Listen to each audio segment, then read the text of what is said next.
Welcome to the Road to Innovation, powered by the Kleinert Foundation.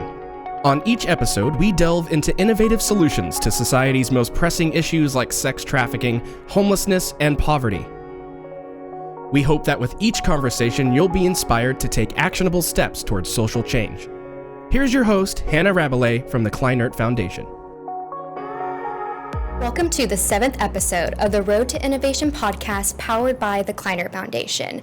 I am your host, Hannah Rabelais, and today we have a very special guest and a conversation that I have been looking forward to for the past several weeks now.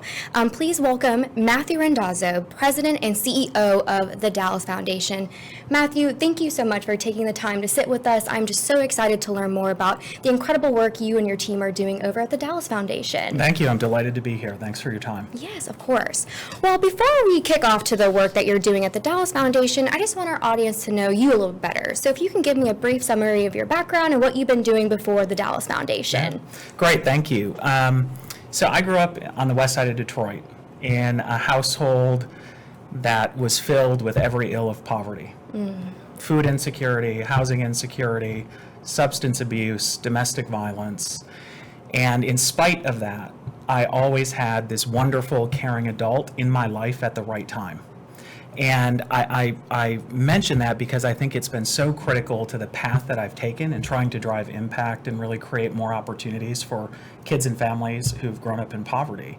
And so really for the last 20 years, I had a brief stint where I ran political campaigns and worked in local government, which was fun, but more or less the last 20 years has been spent in the social sector, really deeply focused on driving outcomes in the K-12 and college readiness space. So 20 years leading big national nonprofits focused on college readiness and STEM, and startup CEO experience and a lot of work in the ed reform and charter sector.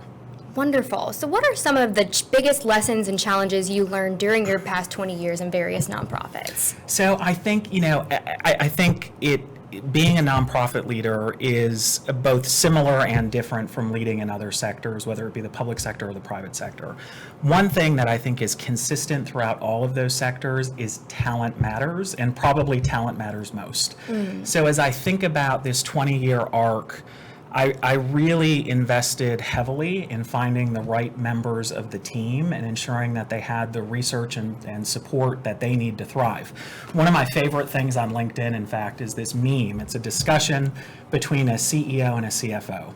And the CFO says, what if we invest all this money in our people and they leave us? And the CEO responds, what if we don't and they stay? Yes. So I think that, absolute and unapologetic focus on talent is really critical, and that's been a real consistent focus.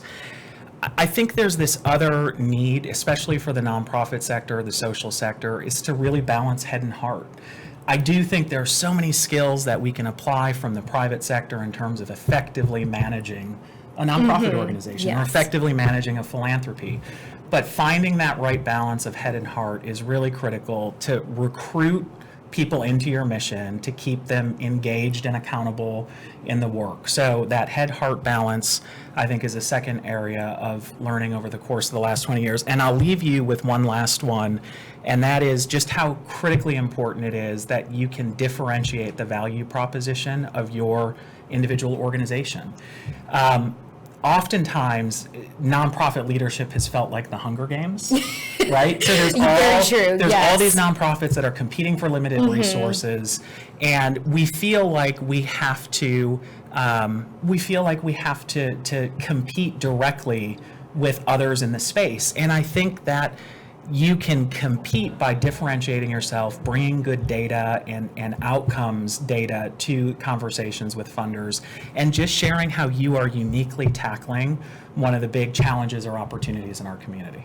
This is a little off script, but have you seen kind of that mentality shift from Hunger Games to more collaboration in the nonprofit sector? I absolutely have. I mean, I think Dallas is a leading example in that we have this initiative called the Better Together Fund. So original 4 foundations in Dallas came together to say, what would it look like if we incentivized and resourced nonprofits to really strategically work with one another? So that was the Dallas Foundation, Lyda Hill Philanthropies, Meadows Foundation, and the United Way of Metropolitan Dallas. Most recently, Hoblitzel joined as the fifth wow. funder. So we're actually paying nonprofits, resourcing them to think, how can we work in better collaboration with one another to fundamentally alter our business model in a way that serves more clients and drives better outcomes for the community. And I'm starting to see that kind of collaboration, not just on the nonprofit side. I think philanthropies tend to have a little bit of a thou shall approach Yes. to funding. And so I think this is actually the sector modeling and saying, we can get better outcomes with our philanthropy if we actually work a little more closely together. So I think it's a double bottom line, and Dallas is really a breakout example of that. I agree. I love Dallas, and I love seeing Dallas grow the past several years. Well, let's shift to the work that you're doing in the Dallas Foundation. So for those listeners who really don't understand the foundation world, can you just describe what a community foundation is? Which the Dallas Foundation is Texas's first community That's foundation, right. and it was founded in 1929. That's right. We're celebrating our 91st anniversary this Incredible. year. So we were the first established community foundation. We came about a decade to a decade and a half after some community foundations were being established in the rest of the country. I think the easiest way to describe the difference between a community foundation and a private foundation or a corporate foundation is that we are a collection of many, many donors. Okay. So whereas most family foundations are a single donor or single donor family, I have 600 different constituents that participate in the Dallas Foundation. About 350 of them are individual donor partners, and then lots of different organizations and initiatives in the community. So we're blessed really to work with a wide variety of donors who have interest in improving the community. And so in our space, a lot of the funds that we give are donor advised. What does that mean? So that means, someone who wants to do well and do good in our community, they might open up a donor advised fund account at the Dallas Foundation. So let's say they have a major wealth event and they contribute $1 million. So one path would be start a private foundation. Put $1 million in it, and the government tells you have to spend about 5% of that per year. If you partner with a community foundation, you can put that $1 million in, and then you get the strategic advising and support and all this sort of back office operational stuff taken care of by our team. So we allow the donors to really think about what's the impact that you want to have, what's your philanthropic mission statement, and then we help advise them individually on where they might want to invest those resources in the community. So we have 350 plus constituents. You have a that we big work job. with. Yeah, No pressure. It's so much fun, and it is so unique. And I didn't necessarily appreciate that until I stepped into the role. And it has certainly a host of challenges of how do you engage and really help 350 donors drive impact in a community. Yeah. But I wouldn't trade it for the world. It's really dynamic work. Wonderful.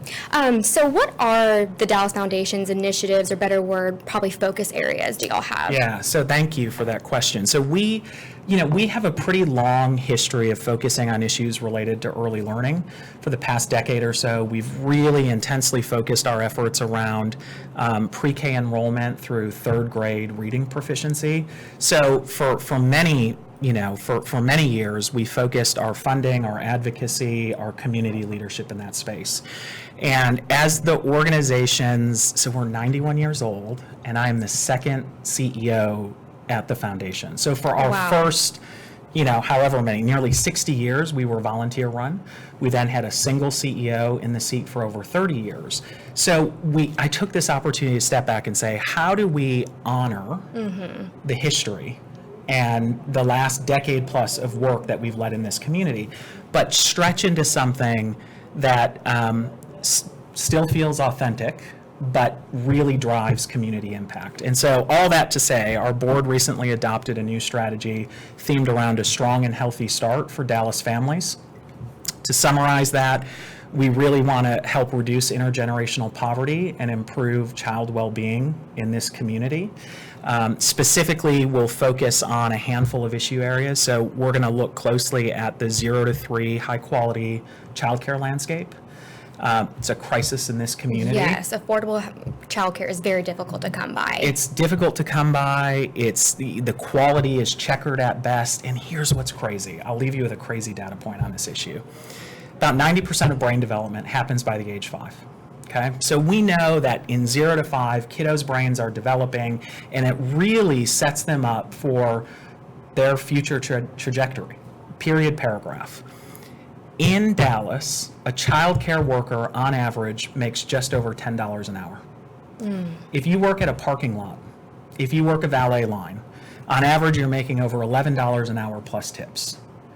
So our economy is prioritizing and compensating people who care for our cars more than those who care for our children in their most formidable years. Why is that? Do we know, or is that just... I think there's some complexity around just the business model of childcare is very precarious. It's not a high revenue, high profit, high margin.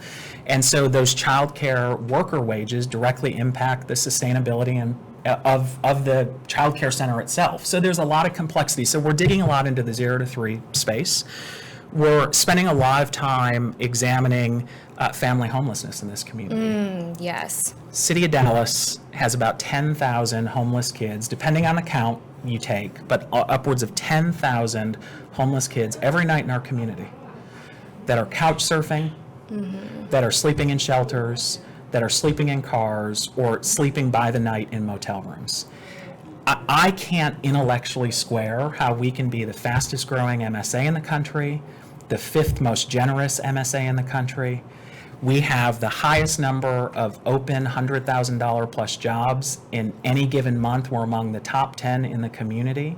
We recruit Fortune 500 companies here at an enviable clip. So we have all these wonderful assets, and 10,000 kids don't have a safe place to lay their head every night.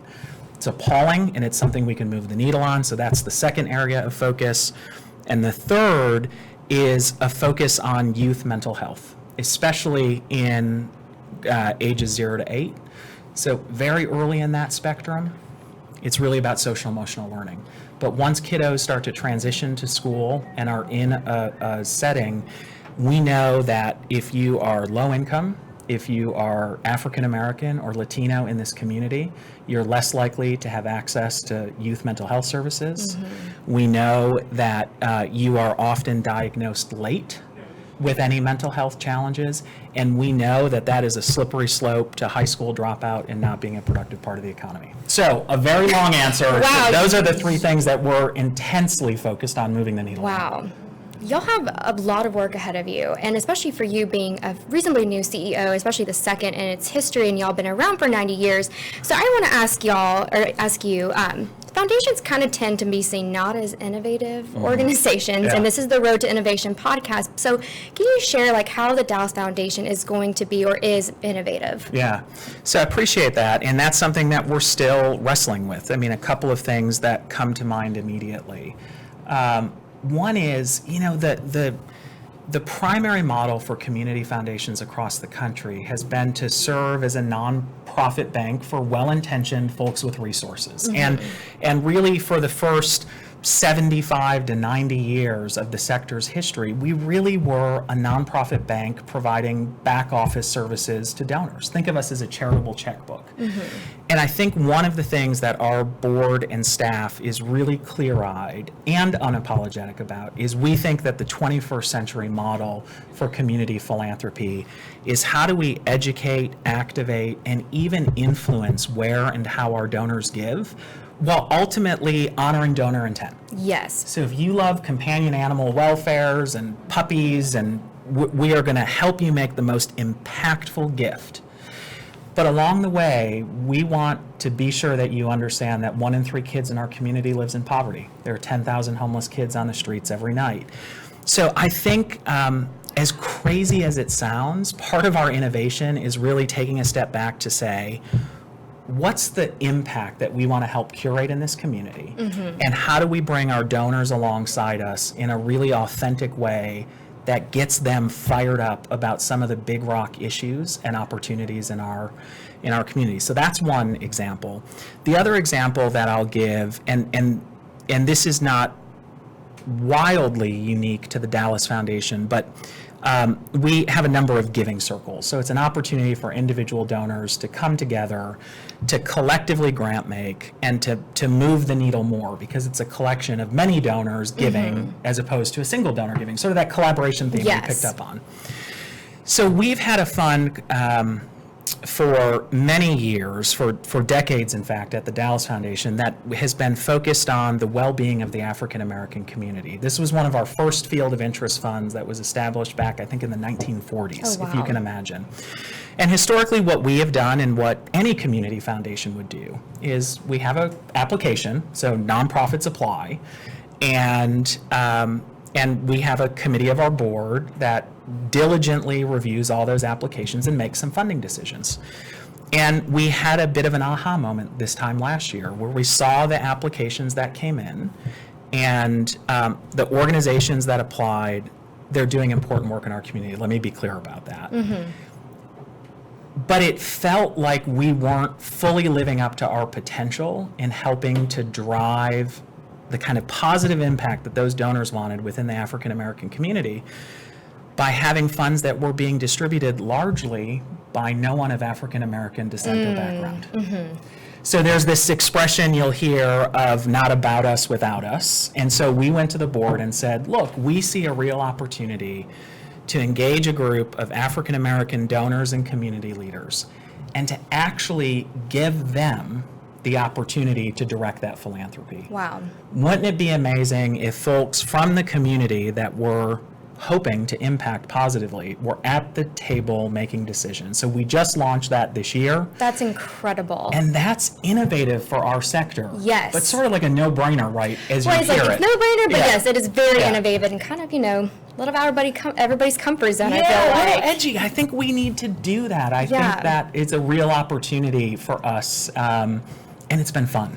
Oh, that's so exciting. And I love that it's the Dallas Foundation doing it. You have the city's name attached to y'all. Yeah. So it's you have a lot on your shoulders, and so do you, especially being the second CEO in y'all's history. So can you share, what are some of your challenges being the CEO of the Dallas Yeah. Foundation? So I think, my predecessor, Mary Jelonic, was an amazing civic leader in this community for 3 decades.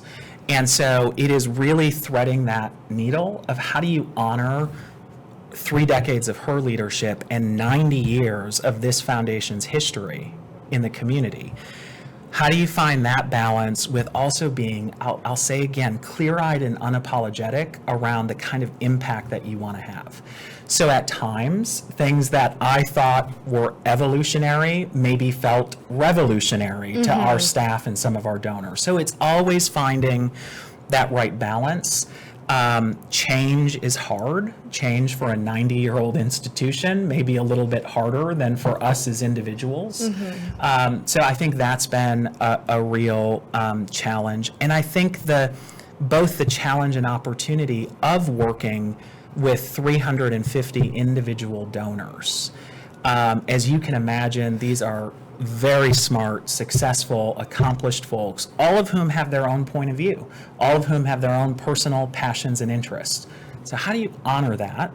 How do you scratch their philanthropic itch Yes. while still exposing them to the broader community of opportunity? And so that's the work that gets me up every morning. That's the work that I'm so excited by. And increasingly, we are seeing our donors coming alongside us, funding things in the community, stretching their gift to make a slightly larger annual contribution. And I think that we're going to see real impact as a result of that. I think so as well. What is one of your favorite stories you have so far about during your CEO time? Well, okay, so there's a couple that come to mind. So one is there a single day during my onboarding, and I think this really speaks to just the difference in those individual donors and their passions and interests. I had a lunch meeting with one of our donors who came prepared to this lunch meeting with a folder about this thick, Ooh, yeah. filled with data, trying to persuade me in terms of some decisions that I may make at the foundation as a new CEO. And we had a spirited discussion. It was a great conversation, and it gave me this first glimpse as to just how remarkably intelligent and passionate our donors are about the issues that they care about. And I'm not kidding you, I cannot make this up. Later that same afternoon, I had a coffee meeting with another donor who brought up this same exact issue and had the exact opposite recommendation as to how I should act as CEO. Oh, wow. He too, his binder wasn't quite that thick, but had a folder and was, literally walking me through the data that he had collected on this issue. And so I think it was my first time, I was maybe 6 weeks into the role at that point, that I appreciated just the wild complexity of working with individual donors, and what a blessing it was to actually have these two, in this case, these two men who were able to make a data-driven, passionate plea for something they cared about, and that I was a student again, learning from their expertise and their passion, and I had additional data with which I could make decisions. So that is one of my favorite moments, and it happened in a single day, literally maybe 2 or 3 hours apart. You couldn't have planned it better. The other thing that I've really been struck by, so over the course of the summer, I took a handful of meetings with individual donors, and in this case, I met with 3 individual women donors of ours, many of whom were involved in our Women's Philanthropy Institute. And there were several themes that emerged. To give you an idea, one of the newest donors to the foundation had about $25,000 in charitable assets with us, all the way to a donor who had nearly $10 million in charitable assets with us. All 3 of them said, I don't feel like I'm doing enough in the community. So I had this sort of learning, regardless of whether you're a $25,000 giver or a $10 million giver, there's this sense that we've got a lot more to do, right? All 3 of these women expressed a real desire for collaborative giving. So to really give with other men and women who shared their small v values about doing well and doing good in the community. And all wanted to be leveraged. Who doesn't want to be leveraged? They wanted to know if they put $100,000 into a program that, 5 other donors would do the same. Yes. And it was just this moment of clarity as I thought about what's one of the superpowers of a community foundation, and that is that we have this vast constituency of charitable, well-intentioned folks with resources.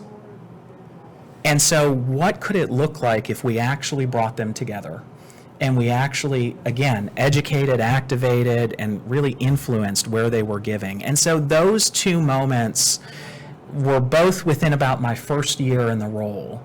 The last thing that I'll say, just as an aside, a couple months back, maybe just 6 weeks or so ago, I had the privilege of moderating a conversation between Margaret Spellings and Tom Luce. So Margaret, of course, is the former Secretary of Education. She was the figure that loomed largest in federal education policy when I was a young ed reformer. And Tom Luce was the founder and CEO of the National Math and Science Initiative, and I was his successor to lead NIMSI. And he was my board chair. Oh, wow. And I had this moment where I thought, only in Dallas, Texas, could some poor kid from Detroit have an opportunity to lead one of the city's most storied institutions and then to moderate a discussion between 2 of my heroes. And it was a pinch myself kind of moment. Yeah. And that's the platform that the Dallas Foundation has to really do good in this community and help others drive impact. But also that's a touch point for the city of Dallas and as a whole. I think that Dallas is so welcoming. I'm originally from Fort Worth, and I could never imagine. And we let you pass the border? I know. You let me drive down I-30 to get, I'm surprised. I guess I passed the Dallas test. But Dallas is such the land of opportunity, and that's what I love it so much. But there's so many people in our city that don't have the opportunities that we've been given. So can you just touch on what role does philanthropy play in solving our city's most pressing issues? So I think, Dallas is a city of remarkable opportunity, and to your point, a lot of complexity and disparities. 1 in 3 kids live in poverty. We talked about that. 10,000 homeless kids any given night. We have among the largest racial wage and wealth gaps in the United States of America. And again, we're this charitable, very generous, very entrepreneurial city. And so I think that this is a place for philanthropy to step up and provide, how do I frame it? I think the easiest way to think about this is philanthropy should help the public sector in particular and nonprofits de-risk innovation. So that doesn't sound very sexy. But think about this. You have the City of Dallas, County of Dallas, Dallas Independent School District. We are expecting amazing things from these institutions. And yet, if they try something new or they try something innovative and they fail, they are held to account, public institutions are held to account in a way that I think doesn't always exist in the private sector. So the role of philanthropy ought to be to put up the catalytic risk capital, to help fund some pilots. We ought to fail fast, learn from those failings, and then continue to push the ball forward. So if there's one thing I think philanthropy in this community can and should do, it's create that risk capital and recognize that if we're batting 100 in our initiatives, we're not being edgy enough. And we should play that risk role. Yeah. That should be the role of philanthropy. Where do you see philanthropy in the next 10 years? Because you've talked about how the Dallas Foundation is being innovative, but how do you see the sector being innovative in the next 10 years or changing? So, I mean, I think there are a handful of trends that that we're going to see nationally and here in Dallas. I mean, one, we are going to see this just remarkable transfer of wealth in this community and across the country. So we're going to see family philanthropies and family offices and privately held companies transitioning to next generation leadership. And I think I'm defined as a Zennial. I'm right on the cusp between a Gen X and a Millennial. But what you're going to see is this sort of like millennial leadership at big institutions. And I don't know that philanthropy today is built to really effectively serve the interest and creative thinking of this next generation of donors. So I think it's going to be a tough transition that's going to make our sector more focused on results, more focused writ large on population level outcomes.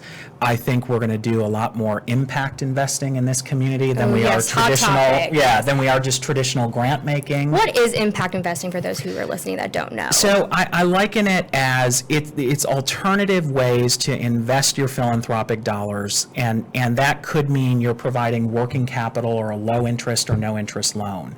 It could mean that you're taking a stake and have an investment in a company that has a social good component.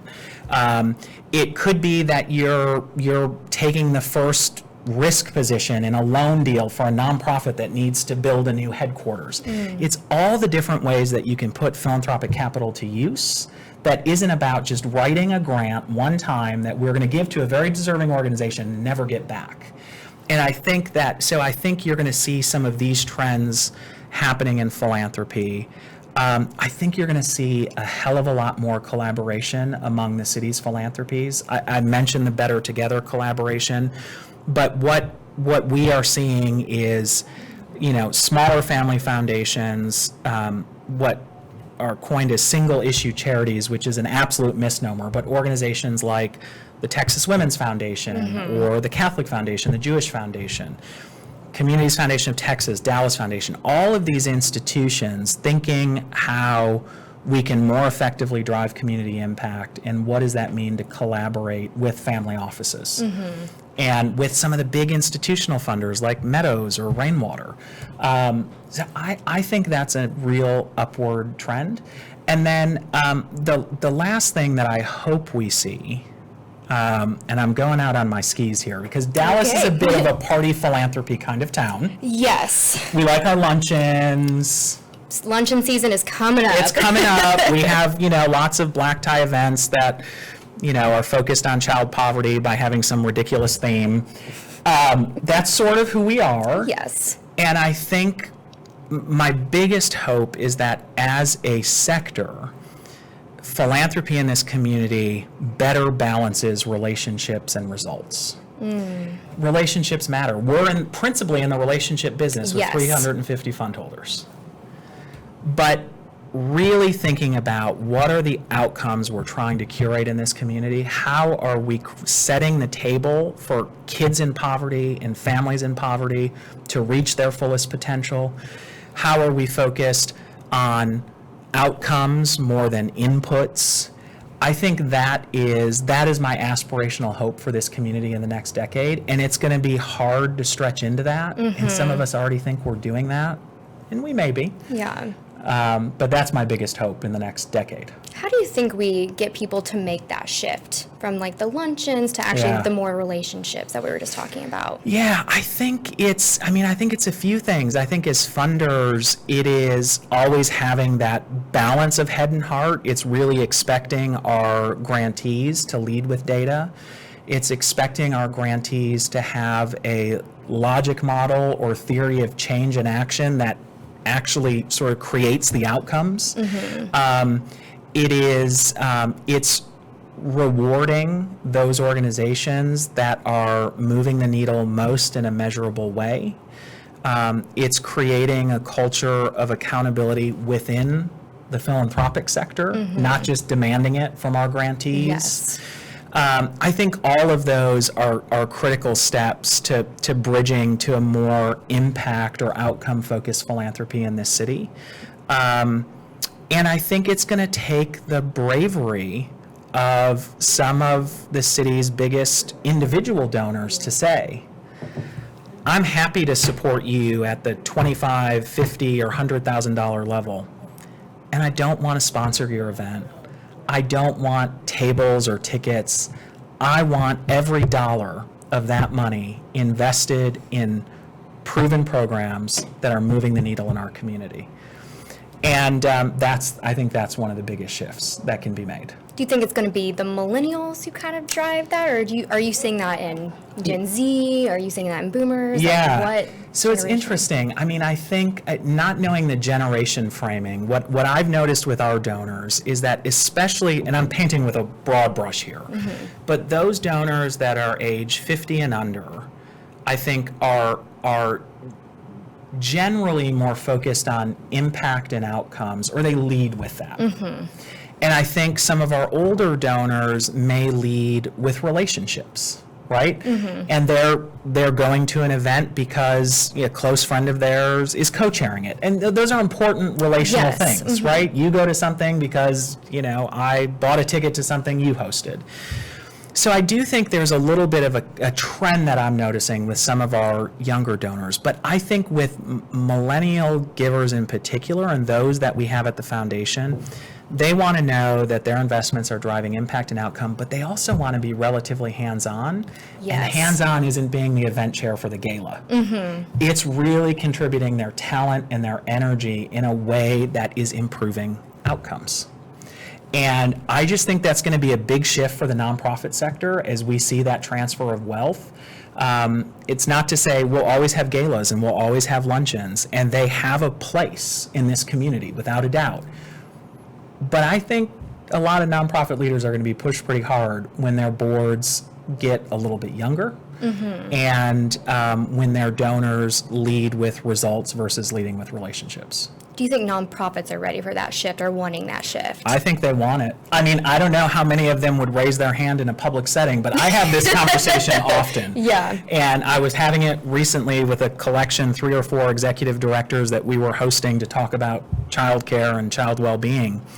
And I sort of talked about this party philanthropy atmosphere, and all of them said, if we could get out of the business of events, and we could get out of the business of the galas and scavenger hunts and everything else we do to engage our donors and actually put that effort into our program strategy and into results for children and families in this community, they would line up first. But it's a yin and yang, right? It's this balance of we need some of the donors to sort of offer that opportunity, and then it's a fundamentally different fundraising model for many nonprofits in our community. Yeah. Well, I could talk to you for several more minutes, but unfortunately our time has come to a close. So we like to end our podcast and our show just with a call to action. So what is your call to action to our listeners? So I'm going to give you a 2 or 3 prong call to action, Perfect. if that's okay, at the course. risk of overcomplicating things. I would say, first and foremost, we need to stop admiring the data in this community. I've talked a lot about those data points about kids in poverty and the racial wealth gap. But as a sector, I think we talk a lot about it. And we have to really get organized around how to move the needle. So what does that look like? It means less social media activism and more planning and execution. So there's this old adage around create a plan, work the plan, reevaluate the plan, and work the plan some more. And I think especially philanthropy, we have to get clear-eyed on the handful of issues that matter most in this community. We have to create both individual and collective plans based on the data and based on our understandings. We need to invite the nonprofit sector in and public sector in to be part of the solution set and the problem solving. And then we need to step back and reevaluate. So the last thing that I'll say related to that call to action, I mean, one of the things that's remarkable about Dallas, you've already said, we are a welcoming city. This is a city, as one of the 10 largest MSAs in the country, where the average person has real opportunity to connect with amazing business leaders, with our civic leaders. The most action we can see in this community is through city and county government. Get engaged. Go to a city council meeting, sit down with your city council member, talk to your county commissioner, and really be a collaborative partner. Stop admiring the data, put together a plan, work it, reevaluate it, and work it some more. Wow.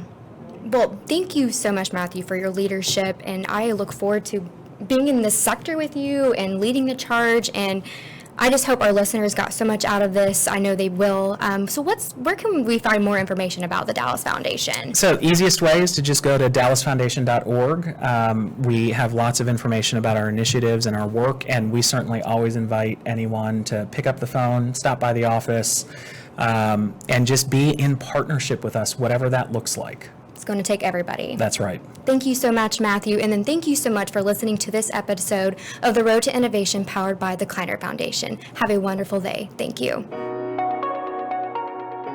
Thank you for joining us on another episode of The Road to Innovation powered by the Kleinert Foundation. If you'd like to learn more about today's social innovator, please visit kleinertfdn.org or the podcast website at theroadtoinnovation.com.